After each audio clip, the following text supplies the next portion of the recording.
cerita tentang peristiwa tentang Nabi Isa. Lanjut. Kenalkan, nama saya. Kan mau dimasukin ke YouTube, Pak. Dan nama saya Baginda. Nama saya Husen. Nama saya Tio. Nama saya Cica. Saya akan membacakan peristiwa kelahiran Nabi Isa. Nabi Isa lahir dari rahim seorang perempuan suci bernama Maryam binti Imran. Pada suatu hari, saat Maryam sedang menyendiri di sebuah tempat, ia didatangi oleh malaikat Jibril yang menyamar sebagai Jibril. Maryam diperintahkan agar dia tidak terlalu memikirkan apa yang telah terjadi. Dia diperintahkan makan dan minum atas apa yang Allah Subhanahu wa Ta'ala anugerahkan kepadanya dan mengusir kesedihannya. Karena Allah Subhanahu wa Ta'ala telah mensucikan masa depannya dan membersihkan pencemaran nama baik yang dituduhkan oleh kaumnya terhadap dirinya. Yakni risalah Nabi Musa alaihi salam.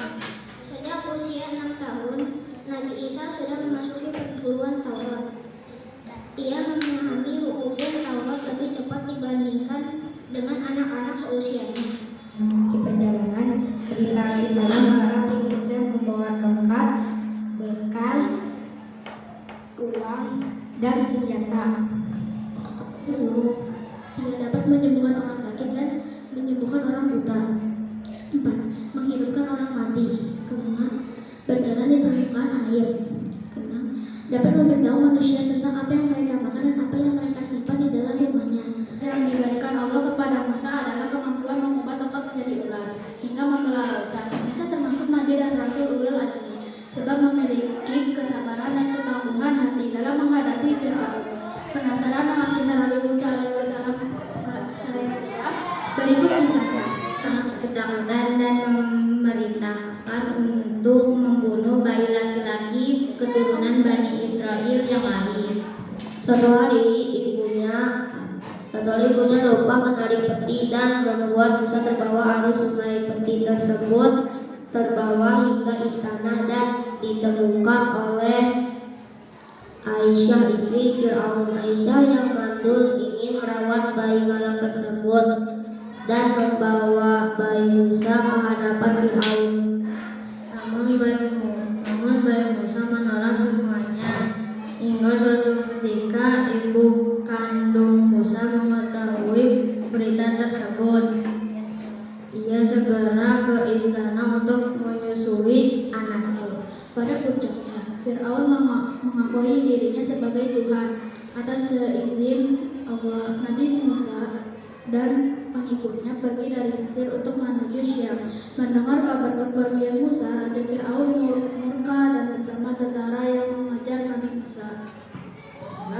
Melintas laut disusul Firaun beserta bala tentaranya. Nabi Musa dan rombongannya berhasil melewati lautan. Lautan kembali seperti semula. Firaun dan bala tentaranya binasa karena tenggelam di dalamnya lautan.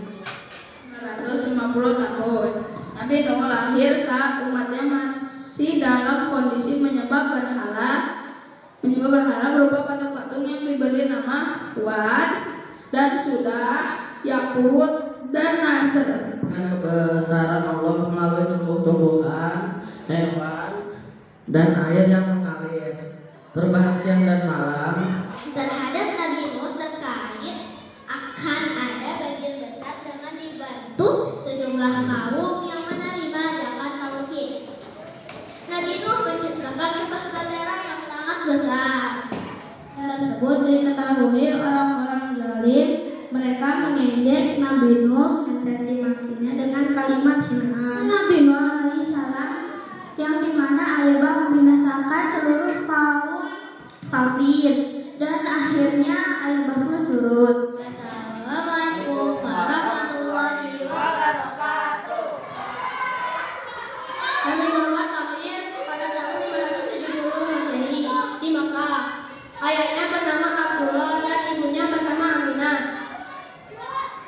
Ayah Muhammad meninggal dunia ketika Muhammad berusia 6 bulan dalam perut ibunya. Rasulullah SAW yang didapatkan oleh Rasul adalah air susu melimpah dari ibu susunya Halimah.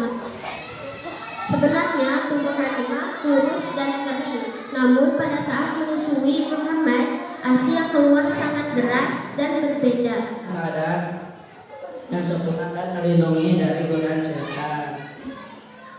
Pembelahan dada yang kedua terjadi ketika beliau diutus sebagai rasul. Jadi itu ikut dalam rombongan berdagang.